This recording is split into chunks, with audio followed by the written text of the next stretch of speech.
Hey everybody, welcome back to the channel, Sabaton Army. We are at it again. I got another big one today. We're going to be checking out Soldier of Three Armies.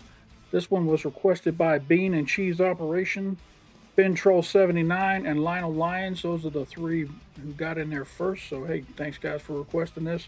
Now, I have asked everybody via another reaction video how I should do this song because it's got three Sabaton histories and it's going to be a very long reaction. So the consensus was I'm going to do two videos. The first video is going to be the lyric video, the first Sabaton history, and then the live performance. That'll be the first reaction video, and then part two will be the other two history lessons, part 2 and 3 to Sabaton history. So that's the plan going into tonight. Going to be a long evening of watching this song, so I'm ready to jump into it. I got my water here, and I'm ready to go. No distractions. Let's go ahead and jump into this lyric video and see how this song sounds. And away we go.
Lowry Allen Törni. Lowry Allen Törni.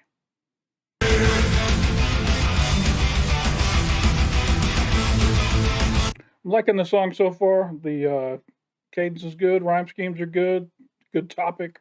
The guitars are nice and heavy. So far, so good on the song. Cross the water, a new start. War still beating in his heart. A new legend has been born. Started out as a wrestler, soon promoted well deserved. Changed his name to Thorn. Cross of Underheim, addicted to the war game. Never-ending flame, victory reclaimed. Oh, we remember.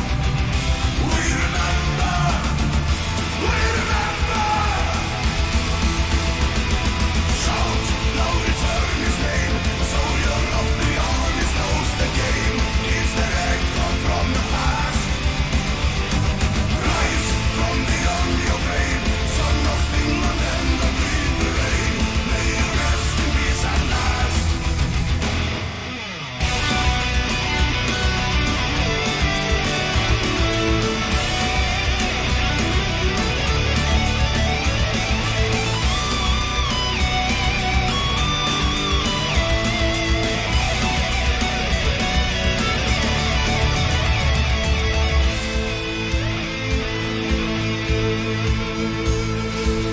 From the Finnish lakes into Germany and USA, all the wars he came across. Cross of Mannerheim, an iron cross, a bronze or purple heart, one distinguished by his cross. Shout, loud, return. Hold on. He got all those awards. The Cross of Mannerheim, an iron cross, a bronze star, a purple heart, and a flying cross. Cross of Mannerheim, an iron cross, a bronze or purple heart, one distinguished by his cross. Shout, loud, return his name, a soldier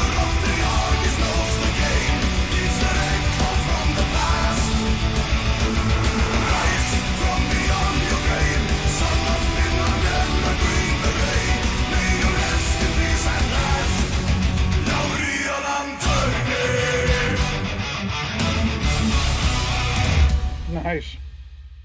I am very interested in the history behind this guy. He fought for, I guess, Finland, Germany, and the United States, is my guess. I might be wrong on Finland. All right, let's jump out of this. Jump into the first of three Sabaton histories. Now, I had to do a sound check on this as I was loading it up. It's going to sound, these guys sound pretty bad. They're doing a Skype kind of thing during COVID. So I try to turn the volume to a level where it's not screaming in your ears. But Indy gets right up on the mic quite a bit here. So forgive me for the sound quality here. I'm Indy Nidell. And this is Joachim from Sabaton. And this is Sabaton History. Doing a special since we are on Corona lockdown. So unfortunately, we're on Skype right now, but hope you'll understand.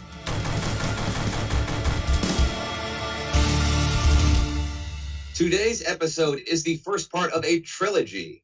And why are we doing 3 episodes? Because it's about soldier of 3 armies.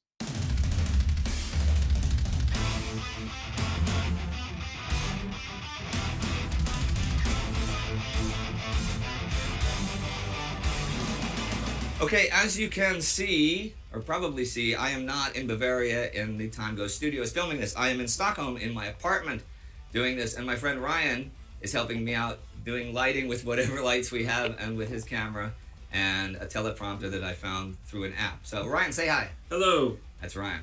And this is Soldier of 3 Armies Part 1. Right. Lauri Allan Törni was born May 28, 1919 in Viipuri, Finland on the Karelian Isthmus. He had quite a calm childhood, but the older Lauri grew, the more he became aware of the troubled recent history of Viipuri and his country. In 1917, the Russian revolutions during the Great War had torn the Tsarist Russian Empire, which Finland had been a part of, apart. As civil war then exploded in Russia, Finland took the opportunity to declare its own independence. A bloody Finnish civil war followed as well, but unlike in Russia, where Lenin's Bolsheviks would eventually take control, in Finland they were defeated. Viipuri, well, all of Karelia, still bore the scars of the war, and a border of watchtowers and barbed wire separated Finland from the Soviet Union. Beyond the border lay Soviet Karelia, part of the new worker state. Throughout the 1920s and 1930s, the gulf between the two Karelias only grew. Lauri's father had served in the paramilitary Suojaleskunta, the right-wing civil guards, and he had a deep-rooted hatred for communism, which young Lauri shared. Lauri had a strong constitution, and he was a natural athlete, spending his days swimming, cross-country skiing, and boxing, but it was the tales of great warriors and soldiers that fascinated young Lauri more than anything else. He wanted nothing more than to be a soldier, and spent his time following Viipuri's garrison around, collecting casings and cartridges, to the point that his father even described him as war crazy. As soon as he was old enough, he volunteered for the youth organization of the paramilitary Civil Guard.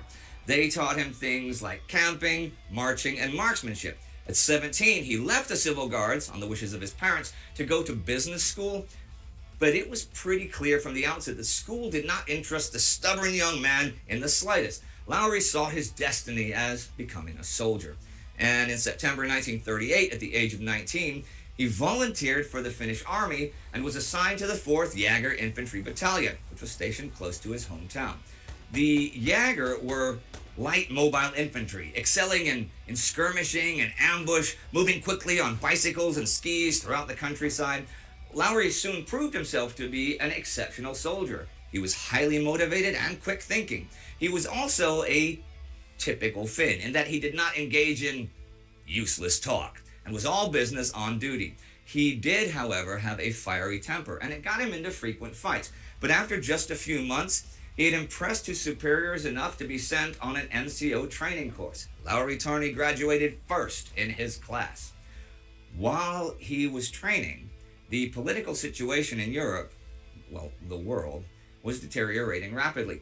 Nazi Germany had assembled a huge modern army, and after the Sudetenland crisis and the occupation of Czechia, it was obvious they were not shy about using it. That, and the reports of political terror in the Soviet Union, were, of course, a big concern for the Finns. The invasion of Poland in September 1939 by first Germany and then the USSR as well confirmed Finland's fears.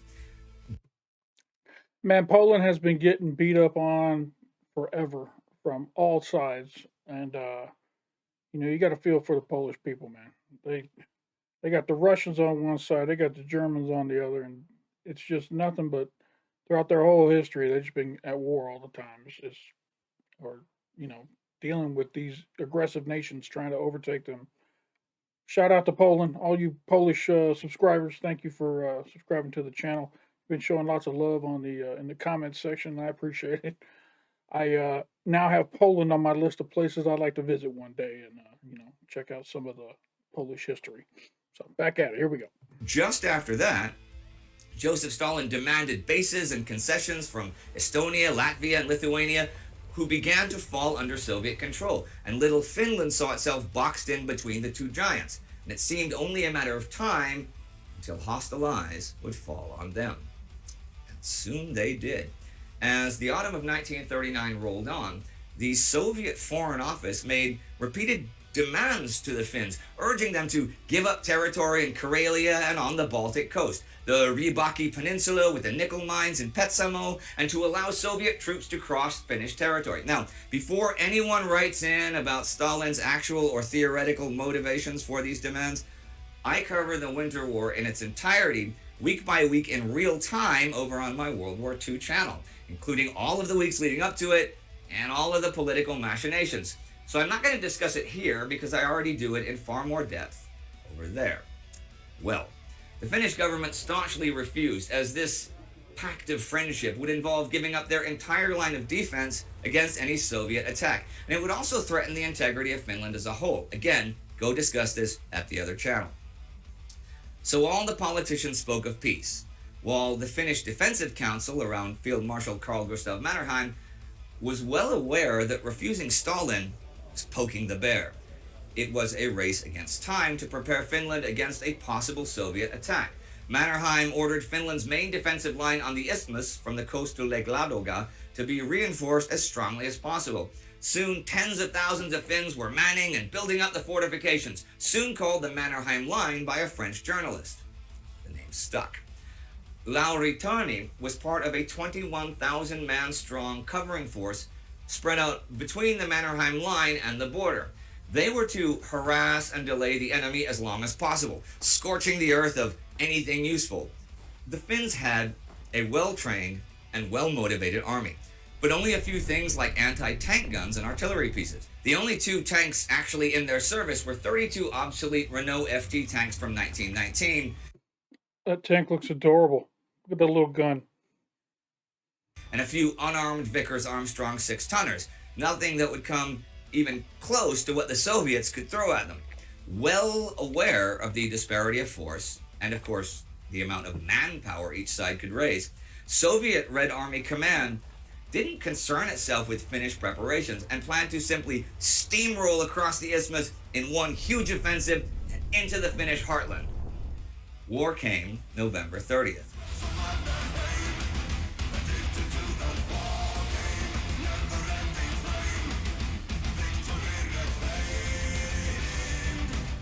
After a forced incident on the border, the Soviet Union attacked Finland. All along the isthmus, the Soviet artillery opened up. Törni's unit was at breakfast as heavy shells began falling all around the camp. The men of Törni's unit were suddenly facing the advancing 120,000 men and 1,400 tanks of the Soviet 7th Army, and this was just a part of the Soviet attacking force. Törni and his unit made a fighting retreat. The Finns mined the streets and sniped at the enemy as they fell back. They really had the terrain advantage on their side. Along the entire border with the USSR lies some of the densest forest on Earth, and the only part of it where an enemy could attack in large force with things like tanks was pretty much on the Isthmus of Karelia. But even the Karelian terrain, with its own forests and marshes, offered only a few good roads for the Soviet armored columns, and that basically funneled them into killing zones. The weather was now getting worse by the day as well. It was one of those harshest winters in history that you hear about in pretty much every war that ever happened in winter, but the winter of 1939-1940, It really was one of them. Temperatures soon dropped dozens of degrees below zero, and snowdrifts could be as high as 2 or 3 meters in the forests, where the Soviets, for the most part, had no skis and where the Finns were at home. In such conditions, the Red Army's overwhelming numbers meant little, and Törni's Jäger were able to delay their advance for a whole week before joining the main line. Wow. Defensive fighting continued all December long as the Finns tried to hold back the waves of Soviet troops. Finnish casualties were surprisingly low, as their enemy was constantly prevented from concentrating force. But as the new year began, tens of thousands of Soviet troops were starving and freezing to death in snow and ice-covered trenches. Once halted, a Soviet column was forced to try to dig into the frozen ground, waiting for supplies and reinforcements to come in. In many parts of Finland, supplies could not come in, though, and I am not exaggerating about Soviet soldiers starving to death. In their white snowsuits, the Finns were like ghosts, moving unseen through the snow-covered ridges and forests. Törni lived for the excitement of sneaking up close to a Soviet position and attacking with hand grenades and Molotov cocktails. Bit by bit, such quick hit-and-run attacks with submachine guns and satchel charges whittled down and destroyed the Soviet positions. This guy sounds like he would have been a modern. I mean, he just loved. He felt indestructible. You know what I mean? He felt like no one could touch him. He could just walk right up to the enemy lines, attack them, fall back, and they couldn't do nothing about it. Confidence with stars. Törni soon made a name for himself as a daredevil who did not shy away from danger. He embraced it. He loved the adrenaline rush and the chaos of combat. Instead of being stressed or shaken, Törni remained totally calm and focused. He soon commanded his own squad as he rose to Alikersantti, under sergeant, and led his men like wolves on the prowl, overrunning enemy trenches and dragging prisoners back to their own lines. Over the course of the winter, the Soviets suffered dearly for every inch of Finnish territory they took. But their casualties and their ammunition could be replaced. The Finns had only a small pool of manpower and resources, and no allies other than international volunteers on which to call. A peace treaty between Finland and the Soviet Union was signed March 12, 1940. Soviet Foreign Minister Vyacheslav Molotov, the guy Molotov cocktails are named after, read out the peace terms. The Soviets will move the Finnish border and take the whole Karelian Isthmus, including Viipuri. This region was home to 12% of the Finnish population. The Soviets will lease Hanko Peninsula, take the Ribaki Peninsula, a bunch of islands off the coast, and some land near Salla. This is all roughly 25,000 square miles of land, but perhaps more importantly, every naturally occurring defensive line Finland has. Finns in the ceded land had 2 weeks in which to evacuate. They could choose to remain in their homes and become part of the Soviet Union, but not a single one did. True story. Well over 400,000 Finns were rendered homeless, and Törni's family was among the long trail of refugees that made their way across the new border. That is crazy. Not a single one decided to stay there. Not one said, it's just not worth it to have to pack up everything and leave. They definitely did not want to be part of the Soviet Union. That's crazy. Törni, however, had not fought his last battles. He was sent to officer school, graduating as second lieutenant. The world, however, was descending further and further into war. Törni had not seen the end of it by a long shot. Remember, he was a soldier of 3 armies, and the Finnish army was just one of them.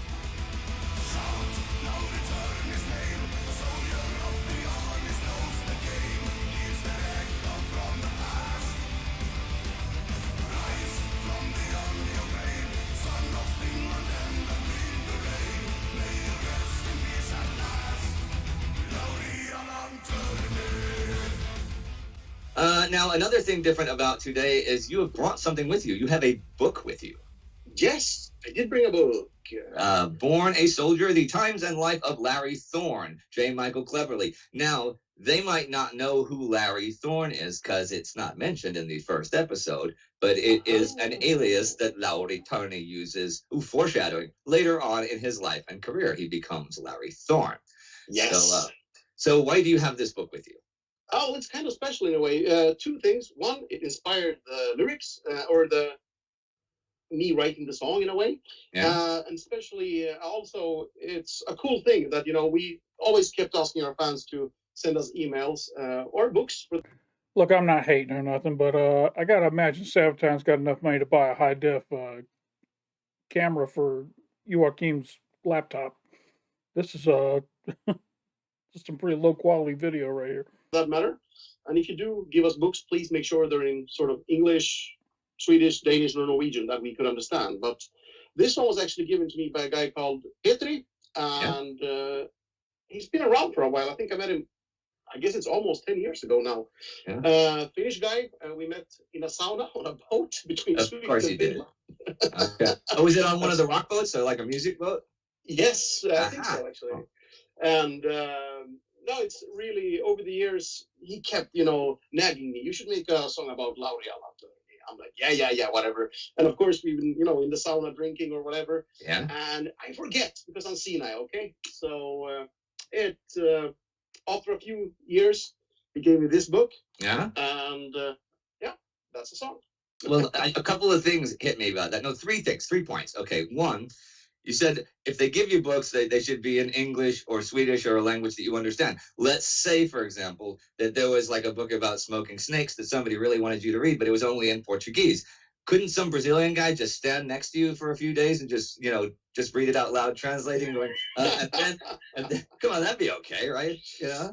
Or since you obviously encourage people to send you books and things for ideas for other songs, why don't, because you're on lockdown, why don't we just print like your home address on the screen, right? And then people can send things by DHL or Federal Express, and then you'll have lots of great books to read while you're put my home address on the internet. That's of course. Brilliant. I mean, what could possibly nothing. I mean, worst case scenario, you get some books. Absolute worst case scenario. Nothing else could possibly happen. No, I did have another point I wanted to make, something else. You mentioned that you met him on one of those music boats, and I think what maybe a lot of people around the world don't know is that for the quarter of a century that I've lived in Sweden, and I'm sure back before, there's always been rock boats on the Baltic. There's always boats, several times a year. It used to be once a week on Wednesdays. I saw Fireside, the first show I saw on a boat, in like the little teen disco on a Wednesday night Viking line. But the rock the boat things are great. So many good bands I've seen on those. I mean, I saw old Black Sabbath singer Tony Martin perform there, and lots of good stuff. Yeah, no, that's an awesome thing about the North. I hope that other areas of the world have like rock ferries and things like that, but I fear that they don't. Well, there's 70,000 tons of metal. They're starting in America now with these cruises from Florida going out. But I mean, I think the first one was in 2011, so they're pretty late to the party. Okay, well, speaking of parties, I think episode 1 about Lauri Törni, the soldier of 3 armies, is just about done for today, because we have a bunch of other stuff we want to talk about him, and they can get to that in parts 2 and part 3. So I will say goodbye for this week. Goodbye for this week. From Sabaton History. All right. That's those two are hilarious together, I swear. Let's jump over and check out the live performance. I could only find one live performance on the internet of this song, and this is live at the Wacken Open Air 2015.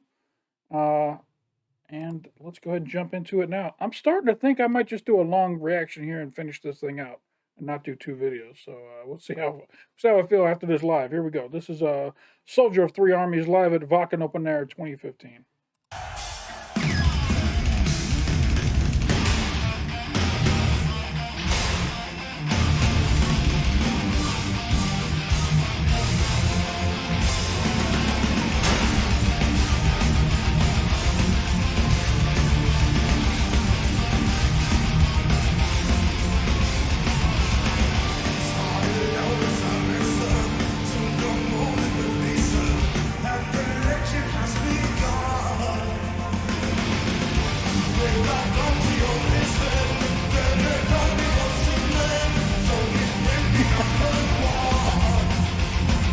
All right, why is there a guy with a metal detector on the stage?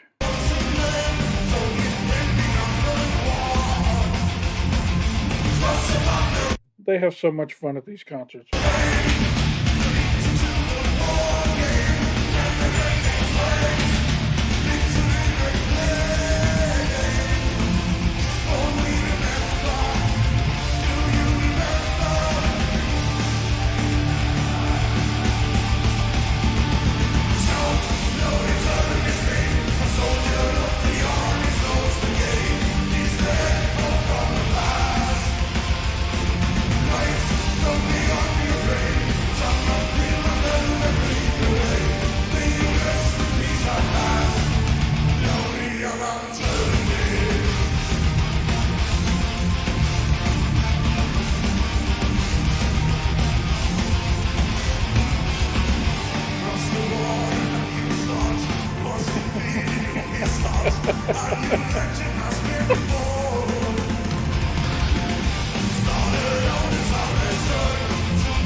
All right, that was pretty good. Pretty good. The crowd was having a good time. All right, screw it. I'm going into part two here. This is gonna be we're just gonna do a long reaction and knock this all out in one video. If those of you don't like hanging around, hey, appreciate you stopping by. Don't forget to come on back. And for everybody else, let's rock and roll. Here goes. Soldier of Three Armies Part 2. Here we go. This is the second part of a We're Doing It Over Skype because we're in quarantine because of Corona trilogy. And the song is Soldier of Three Armies.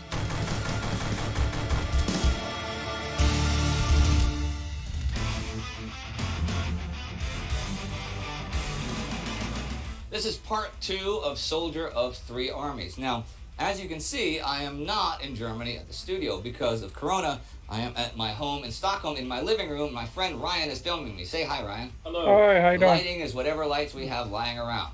So here we go. The Winter War between Finland and the Soviet Union came to its end in March 1940.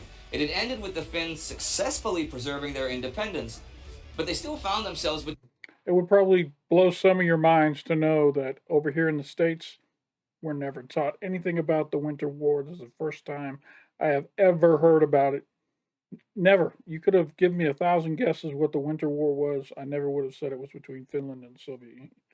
But that's why Sabaton's amazing. They spread the word and get the history out there to those of us who've been deprived of it. So, all right, here we go. Between a rock and a hard place. Many Finns found it hard, if not impossible, to believe that Joseph Stalin would keep his word, and that this was closer to a temporary ceasefire than a lasting peace. In the West, the German war machine was on the move, taking Denmark and Norway. Sweden had kept its neutrality, but had to allow German troops transit rights through its territory. How long could Finland remain independent? In January 1941, Finnish Army Chief of Staff Erich Heinrichs visited Germany to get a clear answer. German High Command assured him that an invasion of Finland was not... Sorry, I got to go back and look at that map. My goodness. Finland and Sweden are just sitting there in the middle of two monsters that are about to go at it. And imagine just sitting there every day, not knowing if this is going to be the day that all hell breaks loose in your country. Just incredible. I always get blown away when I think about how life must have been back during these times. Just completely like being on another planet compared to where we are now. How long could Finland remain independent? In January 1941, Finnish Army Chief of Staff Erich Heinrichs visited Germany to get a clear answer. German High Command assured him that an invasion of Finland was not in their interest, but Adolf Hitler did have a role for Finland to play in a new endeavor, the invasion of the Soviet Union. Thinking that they barely had a choice, they agreed to assist the... Oh, I just realized I gotta plug in my camera or it's gonna die on me. All right, technical difficulties avoided. Here we go. The German war effort, but only under certain conditions. Finland was to be a co-belligerent, not an actual ally. It would not join the tripartite pact, seeing war against the Soviets as separate from World War II, and would only open hostilities to achieve Finnish interests and revenge. For the moment, this was good enough for Hitler. Lauri Törni had remained in the Finnish army after the Winter War. Word came that this new cooperation offered Finnish veterans the opportunity to train and serve in the German military. See, to many, that was reminiscent of the Great War, when Finnish volunteers had trained in the Imperial German Army, which later founded the Finnish Jäger movement. Those Jägers had served as the backbone of the victorious whites in the Finnish Civil War. Many of those veterans were now part of the Higher Officer Corps and organized the transfer of young volunteers to do the same thing. German High Command, however, insisted that the Finns not be trained by the regular German army, but by the Waffen-SS. The Waffen-SS had evolved as the militarized arm of the regular SS, the notorious instrument of Nazi power. The Nazis saw the Waffen-SS as not only the most elite military force, but also as the bearer of Germanic and Nordic culture in concert with National Socialist ideology. So it welcomed men from the Nordic countries into its rank. Lauri Törni, now a first officer, was among the 1,400 volunteers that made their way to Germany. What motivated Törni was not Nazi ideology or the prospect of fighting for Germany. He was a soldier, not a politician nor an idealist. He hated communism, he hated the Soviets who had invaded his homeland and even taken his family home, but there's no evidence that he endorsed fascism of any kind. It was for him an opportunity to train alongside what many saw as the elite of Europe, a cadre full of highly motivated and determined young men, equipped with the best weapons and trained by the best commanders. Or so he thought. He reached Germany in mid-June 1941 and was then sent to Vienna. Now wearing the death's head and the black uniform of an Untersturmführer, he began a brutal training regimen that honed his skills as a light infantry leader. But when Germany invaded the Soviet Union and Finland reopened the Northern Front against the Soviets, Törni wanted to join the fight, not for Germany, but for Finland. After 7 weeks of harsh training, his contingent was sent back to the Baltic coast to await its deployment on the Eastern Front. Now here, the stories differ. One source says that Törni was designated too problematic and sent back to Finland. Another says he smuggled himself on board a ship. Either way, by late July, Lauri Törni found himself back in Finland and immediately headed for Karelia. The Finnish army was advancing deep into Soviet Karelia, taking back the territory Finland had lost in the Winter War. Törni now joined up with the 8th Light Infantry of the 1st Division. He made good use of his Waffen-SS training and was even assigned to lead a unit of captured Soviet tanks. Soon he was seen driving far ahead, throwing grenades into the Soviet lines. The first 6 months of the Continuation War, as it would be called, went well for the Finns. Viipuri, Törni's hometown, was liberated and his family returned to their old home. By then, the Finnish army had pushed far into Soviet territory. Many hailed them as liberators from the communist yoke, but, there was also the realization that they were the aggressors now. The Germans urged them on further to close the siege of Leningrad, but Finnish Commander-in-Chief Mannerheim refused. They had advanced enough and would instead create a new defensive line. In December 1941, 2 years after fighting the Winter War, Törni once again led infiltration and reconnaissance missions deep into the enemy lines. Crossing frozen lakes and skiing through the snowy countryside, they bypassed Soviet outposts, trying to locate their supply depots instead. Törni led a team of highly skilled veterans, demolitionists, sharpshooters, hand-to-hand combat specialists. His men proudly sewed an orange T on their uniforms, identifying themselves as part of Detachment Törni. Törni himself was becoming a living legend. He was already widely respected as an unconventional but highly capable leader, and stories abounded, like how he once stumbled across a position of Soviet soldiers and killed all 30 of them with only his Suomi submachine gun. The gun, it was said, was as unpredictable as its wielder. But even the enemy knew his name. Soviet propaganda frequently broadcast that they wanted Lauri Törni dead or alive. The bounty on his head was soon raised to 3 million Finnish marks. He become a legend out there on the battlefield. That is amazing that one man can make that big of a difference. Hey, Finn, what are you doing? You scared? One man can make that big of a difference that the leaders of the armies are after him. They got a bounty out on this guy's head. I'm thinking about getting that book. He's got to have an amazing story in that book.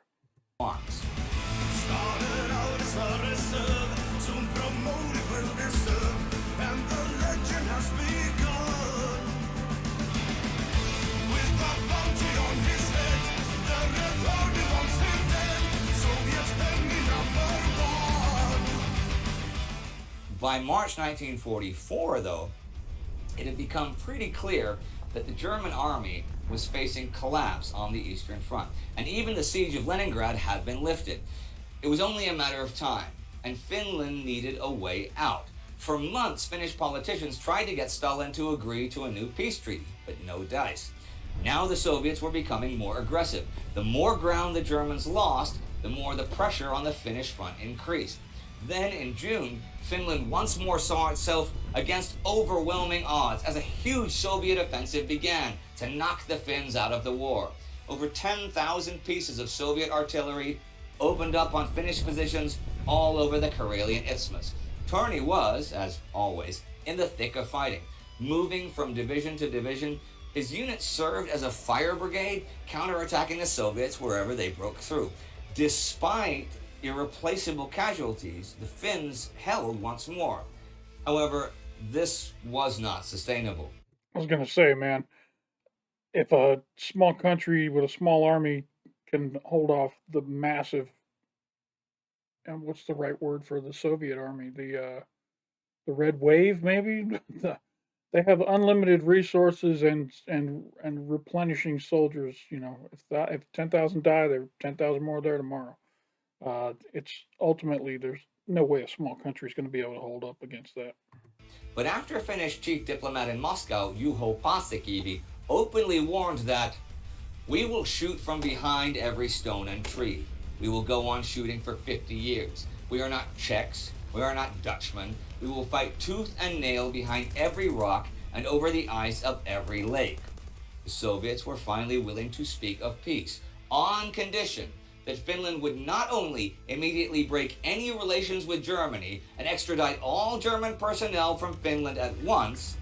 The other conditions for peace were about as harsh as the terms after the Winter War, which we saw in Part 1. But unconditional surrender was avoided. On September 7th, the treaty was signed. Finland once more retained its independence. In the middle of all this, Lauri Törni had learned that he was to be honored as a Knight of the Mannerheim Cross for his natural and resourceful leadership during the war. This was Finland's highest military honor for valor and gallantry. Wow. Hitler, of course, took Finland's separate peace with scorn and ordered the German soldiers retreating through Lapland towards Norway to scorch the earth behind them. But this was not the end of cooperation between Finland and Germany. The Gestapo, the German secret police, was already starting a new operation called Sonderkommando Nord. This was to assist the Finnish underground that was forming among Finnish veterans. With a secret radio network and weapons deliveries, Finland was to be prepared for guerrilla operations against any Soviet takeover.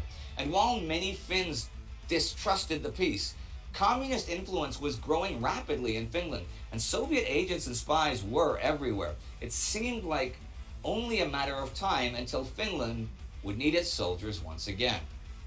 Although Nazi Germany was on the verge of collapse, the Gestapo offered to train Finnish veterans for secret operations. Törni, always restless, agreed, and by the beginning of January 1945, boarded a German submarine that would take him to the secret training camp. From January to March, Finnish SS and German This guy's like Indiana Jones, man. He used to have a movie made about him. Gestapo officers taught the volunteers secret communications techniques, coding and encryption, and advanced sabotage and demolition techniques. Training, though, was interrupted by the rapid Soviet advance and was relocated to the Danish border. Törni stayed there till April, and then here again, the stories differ. One story goes that to escape the Soviets, he made contact with one of Felix Steiner's detachments that were unable to break through to Berlin and instead surrendered to the British.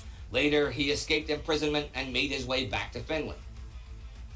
Another story goes that he grew disillusioned with the Germans and felt deceived. He then escaped the training camp and with false papers made his way through Denmark and Sweden to Finland. Again, either way, by late 1945, Törni was once again back in Finland, back in civilian life. The warrior came home, for now. But his story does not end here, for he was a soldier of three armies, and this was but the second.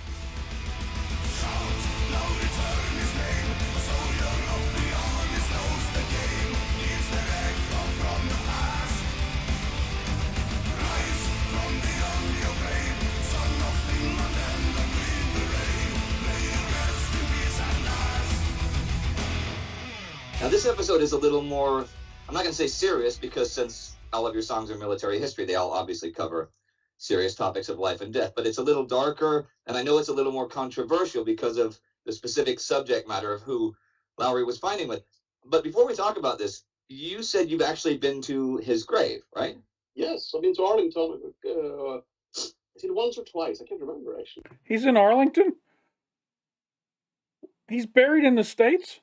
Wow. Well, yeah, I had to go and search on the computer to find his lot number, and man, there's a lot of graves, a lot of dead soldiers there.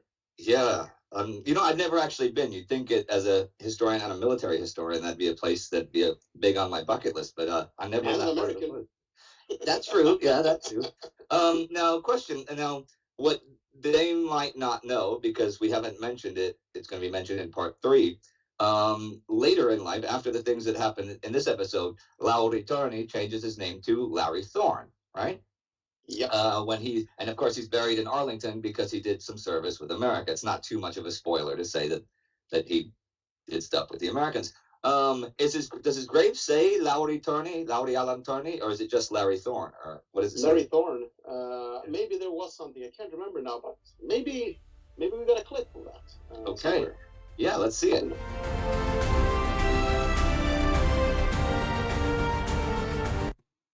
United States Army, Larry Allen Thorne, Major, South Vietnamese Air Force, Van Lan Bui, Sergeant, Bao Tong Yung, Lieutenant, Da Long Phan, helicopter accident, Vietnam. Okay. He was a helicopter. Wow, he made it to Vietnam as well. Jeez. Well, here we are. Larry Allen Thorne.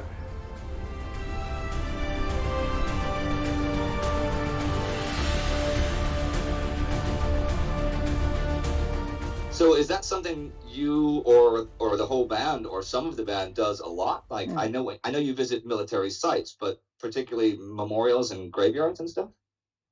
Yes and no. I mean, we did a whole lot in Verdun actually when we were there. Sure. I love to see these places. It's a matter of respect, Yeah. especially if it's people we sung about. Yeah. But also, at the same time, I don't really want to do it on a show day. It's a bit of a party pooper, if you know. Oh yeah. But Totally. Arlington seemed, I would recommend anyone who is in the DC area to go there. I wouldn't say travel from halfway around the world to see Arlington, but if you're in the area, I'd say it's one of the bucket list things to do. Audie Murphy there, you got JFK, and I mean thousands upon thousands of graves, and the grave of the unknown soldier, which is still being watched even though of the coronavirus. I saw actually on the news. And which is interesting is we did the Diary of an Unknown Soldier 2 weeks ago. That episode came out, so it's pretty recent for us. So anybody out there that didn't see it, it's a pretty good episode about how the whole concept of memorializing the unknown soldier as an everyman came out. But hey, interesting point. You say you don't want to do it, when you're on tour and when it's a show day. If you have let's say you have a tour from March 1st to March 31st through South America, how many free days would you have in a 31-day? I mean, is it like only 4 or 5, or is it like 12 or 13? That would depend. If we're on a tour bus on a month, we would do about 22, 23, 25 shows maybe, usually. Okay. We do average about 5 shows per week. If we're going to do Russia or South America, it's a lot of fly shows. So, and that means that days off are also travel days. And sometimes when you travel in between, you have to connect in some main airport hubs. So there will be a bit fewer. I think 1 month in South America, we're talking 18 to 20. Okay, well that's cool. So yeah, you can spend 10 days looking at war memorials. Yeah. I'm giving everybody ideas. That's me making them always think. That's my job in life. But hey, back to something else I wanted to ask you about. A lot of people view it as controversial that Finland fought the continuation war, not as an ally of Nazi Germany, but as a co-belligerent. Some don't, some do. It makes perfect sense to me. I mean, Soviet Union had invaded Finland. Germany was actually the only European country that had treated Finland decently in any way during the Winter War. France and England were real jerks. If you go to my World War II channel and follow the Winter War, you'll see that the people that were supposed to be supporting them failed to support them. But I understand also because it is Nazi Germany, it is Adolf Hitler's Germany, and people say, how can you ally yourself to such monsters? Although it wasn't entirely apparent until after the invasion of the Soviet Union what monsters they actually were. But what do you say about that? Yeah, it's a interesting question. As an outsider looking in, it seems to me like Finland was just trying to get their country back from what they'd given up in the Winter War. It doesn't seem like they were backing Germany in their cause or anything like that. So I don't know. Let's see what Joachim says. You know, Well, in a sense, it doesn't really matter because we're storytellers, not commentators on these things. I mean, we're not doing this to spread any propaganda to say what's right or wrong. We want to tell the most interesting stories right? from the point of view we find the most interesting.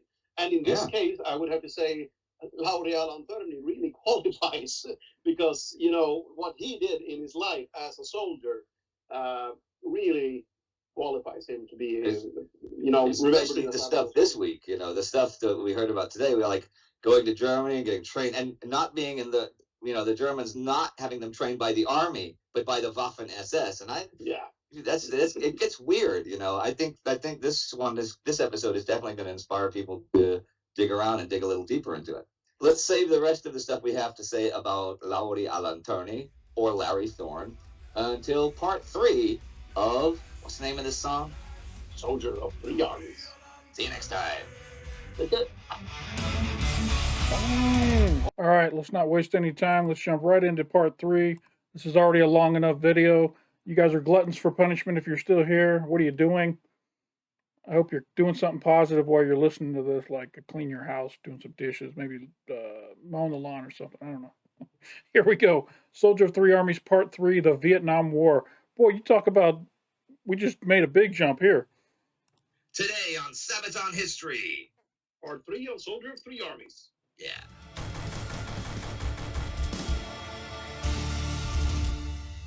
Well, in case you didn't see part 1 or 2, we are recording this over Skype because of the Corona thing going on. And that's why we're here right now. Regular business will resume as soon as possible. As soon as we possibly can. And for now, enjoy part 3 of the saga of the Soldier of Three Armies.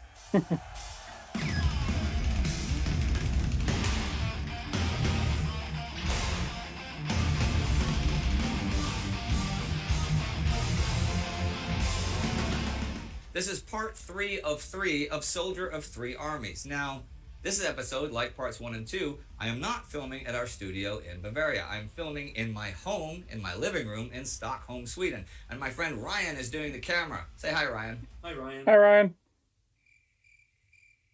It's still always funny.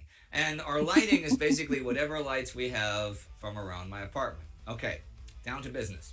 By the beginning of 1946, the world, on the surface, seemed to be finally at peace, but in reality it was no safer place than before. The Second World War was over, sure, but the fragile alliance between the United States and the Soviet Union had fallen apart. Now an iron curtain descended over Europe and soon separated the whole world into opposing ideological camps. Although Finland had once again preserved its independence, as we saw in parts 1 and 2, the Soviet Union was slowly clenching Finland tighter and tighter in its grip. The Finnish Communist Party, now heavily funded from the USSR, was growing in strength, and Soviet agents operated freely throughout Finland. Lauri Törni was now 27 years old, a well-known and well-respected war hero from 2 wars. But that put him in the sights of the Valpo, the Finnish political secret police. The Valpo was by now firmly under communist control. There had been several roundups targeting decorated veterans, high officers, and politicians. They found themselves under investigation for war crimes on orders from Moscow. 1,500 Finns were found guilty in show trials. In April, This reminds me of inmate 4859. Inmate 4859 did all that amazing stuff for his country and then ends up getting he just stabbed in the back by the government who was left behind after the war. And this sounds like the same thing's happening here. Valpo arrested Lauri Törni. His cooperation with the German secret police was the only thing the Valpo could actually pin on him, but they accused him of planning to overthrow the Finnish government. He was sentenced to 6 years in prison for treason. It was not until December 1948 that Finland's now president Juho Paasikivi finally had the power to call off the witch hunts and pardon those who had suffered under them. Lauri Törni was a free man, but the country for which he had risked his life so many times had no place for him anymore. He was an ex-SS man, an ex-resistance fighter, and now also an ex-convict. Many of his old comrades had escaped the Valpo by fleeing to Sweden and from there across the world towards South America or the United States. Soon, there were little Finnish communities abroad that helped other Finns escape. In the first half of 1949, Törni wrangled with the decision to leave. Finally, he packed his bags, took a friend's passport, and made for the Swedish border. There, he forced a taxi driver at gunpoint to drive over the border, and then Lauri Törni made a straight line for the Swedish immigration office. Once in Stockholm, he kept a low profile, and he even fell in love with a woman named Maria Palm. They were soon engaged and even planned their marriage. Maria actually traveled to Finland to get Törni's uniform and medals for the wedding ceremony. But Lauri Törni could not offer Maria a future, not in Sweden, where Soviet agents were still on his heels. He decided that he would make his way to the US, but his borrowed passport would not allow him entry there. So he headed for Venezuela first. In March 1950, Törni boarded a ship to Caracas, leaving behind the love of his life. In Venezuela, Törni met one of his old Winter War commanders, who got him aboard a ship bound for the US. Off the coast of Alabama, Törni jumped into the sea and swam to the shore. Now he was in the US. Illegally, sure, but at least he was there. With barely enough English to make himself understood, he made his way to New York, where the Finnish-American community helped him with the immigration services. However, this was 1951, and Cold War America, starring Senator Joe McCarthy. The fear of communist spy rings and double agents in all walks of life. Yeah, McCarthy was a piece of crap, and him and the Big Red Scare really made some horrible changes to our country that I disagree with to this very day. Fuck McCarthy. Was a hallmark of an age of deep paranoia. Once more, Törni's past caught up with him. In July 1951, the FBI arrested and interrogated Lauri Törni about his service in the Winter War, about the SS, about his prison sentence. Deportation seemed imminent, but at the last moment, a bill associated with the Lodge Act was pushed through Congress, allowing Törni and other persecuted foreign veterans to apply for citizenship through service in the U.S. Army. Lauri Törni filled out his declaration of intent and was sworn into the American Army. Since most Americans had problems handling the name Lauri Törni, and as a way to make a fresh start, Lauri Törni became Larry Thorne. Now, the U.S. Army was specifically interested in Winter War veterans, and the reason for that is that they were experimenting with a new branch of service, the Special Forces. It was expected that if the Cold War with the Soviet Union suddenly got hot, large parts of Europe would be overrun by the Soviet Red Army. So battles would be fought behind the enemy's lines through espionage, reconnaissance, and sabotage. For that, they needed veterans who already had experience with such methods. Cross the water, a new start. War still beating in his heart. A new legend has been born. Start alone as a wrestler. Soon promoted a wrestler. Changed his name to Larry Thorne. By 1954, Larry Thorne was now 35, nearly twice the age of most other recruits, but he was still in excellent shape. The hardest thing in boot camp was actually learning the English language. After cold weather and mountain climbing training in Colorado, he was then sent to airborne school. By September, Thorne had passed all required tests and was accepted into the Special Forces at Fort Bragg. Hey, It was the my old stomping grounds, Fort Bragg. I probably jumped out of some of these towers in the videos here. beginning of the elite units known as the Green Berets, which we all know of, but whose mere existence then was still kept a secret. Fast forward to 1963, and post-colonial Vietnam was fought over between the Communist North and the American-supported South.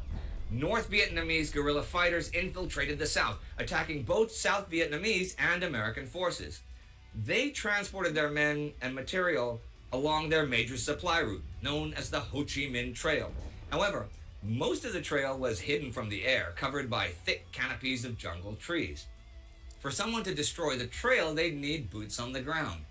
Larry Thorne would be part of a specially schooled operational detachment known as an A-Team. Yeah, I know, to fight the insurgency. This was what he had trained and lived for. Didn't matter if it was subarctic Karelia or the tropical jungles of Vietnam. His first assignment brought him to a camp near the Cambodian border called Chao Lang, and it was straight out of Apocalypse Now. Far away from the eyes of public or high command, Chao Lang was a lawless area. The camp had been attacked and nearly overrun 11 times in just the past month alone. As Thorne looked around the camp, he spotted a North Vietnamese flag on a hill nearby and made it his first mission to tear it down, to make it clear that there was a new sheriff in town.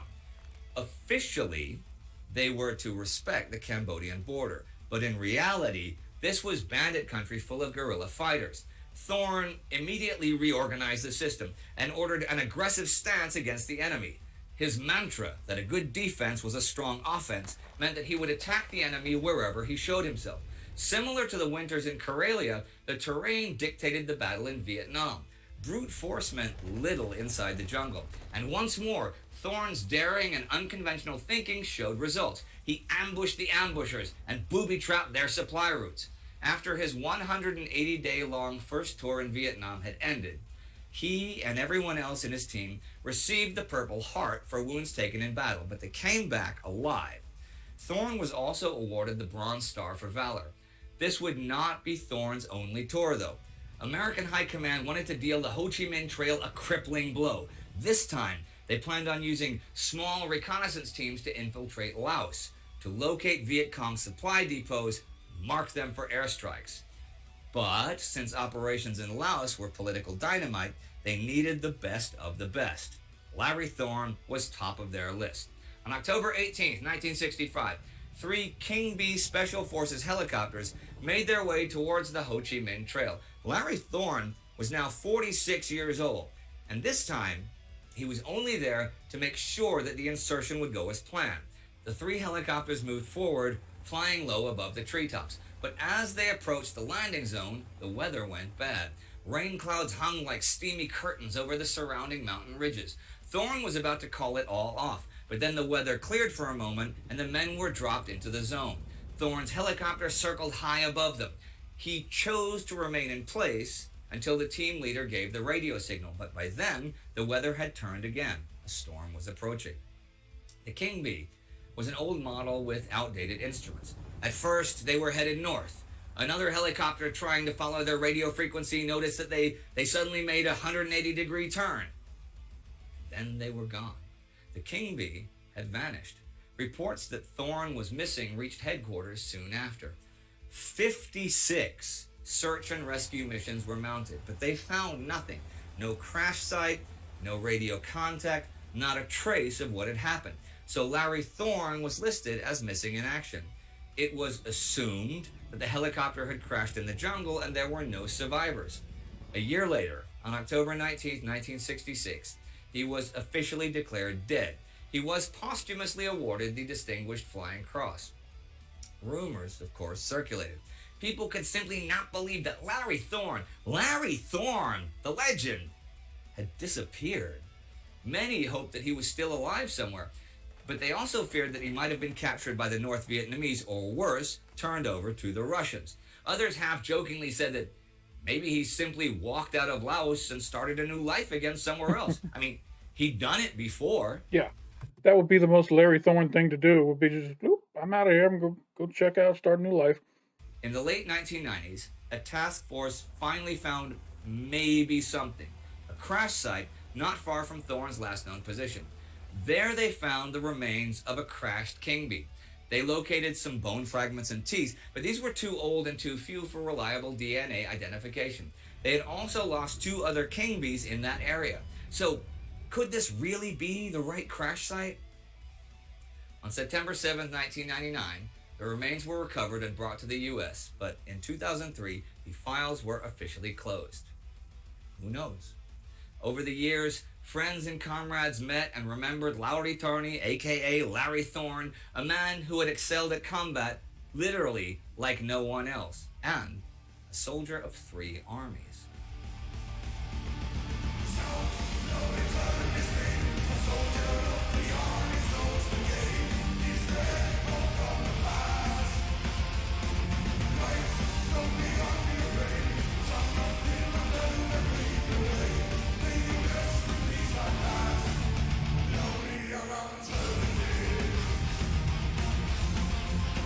I'm imagining the chopper went down and Larry is laying there on the ground dying, thinking to himself, all the crap that I've been through in my life, and this is how it ends in a freaking helicopter crash in the middle of in the middle of the woods.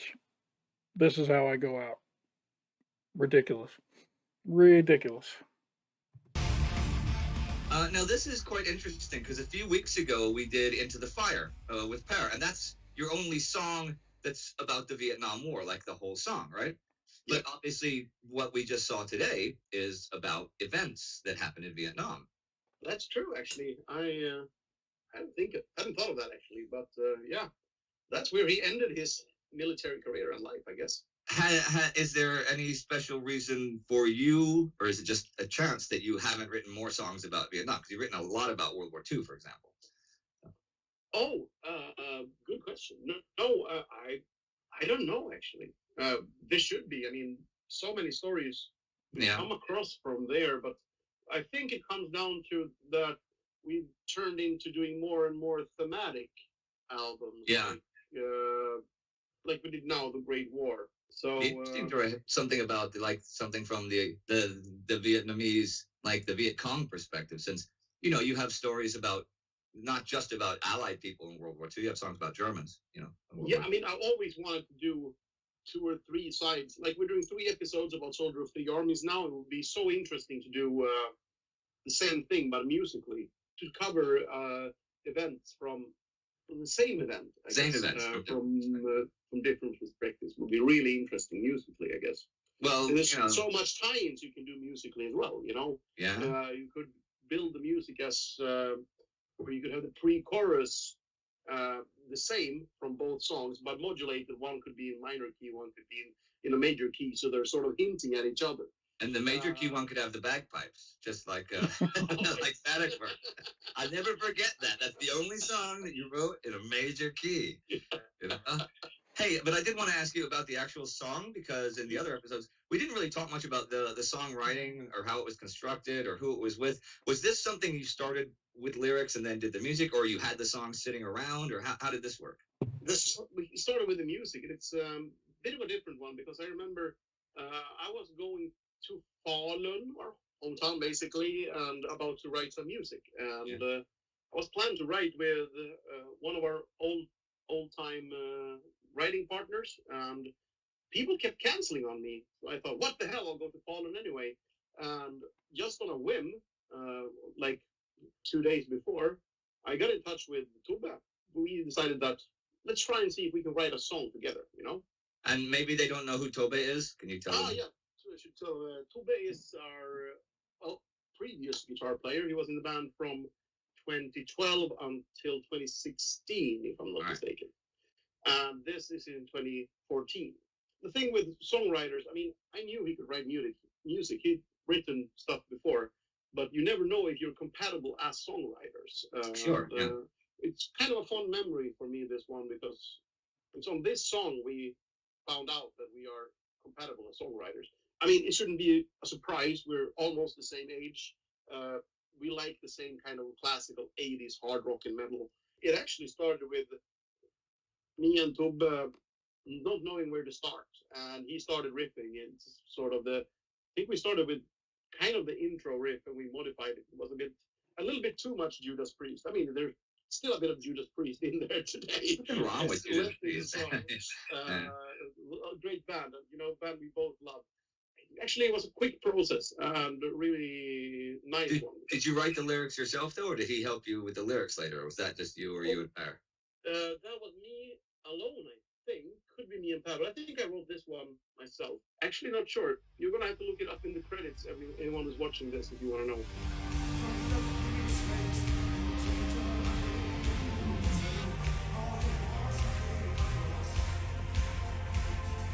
And now we've just spent 3 episodes telling the story. This is fun, our first trilogy.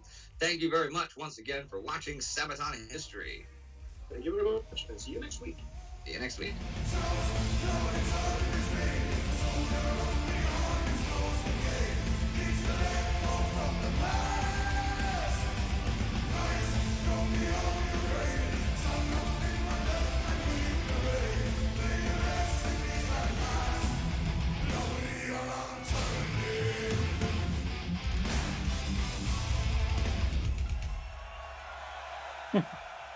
All right.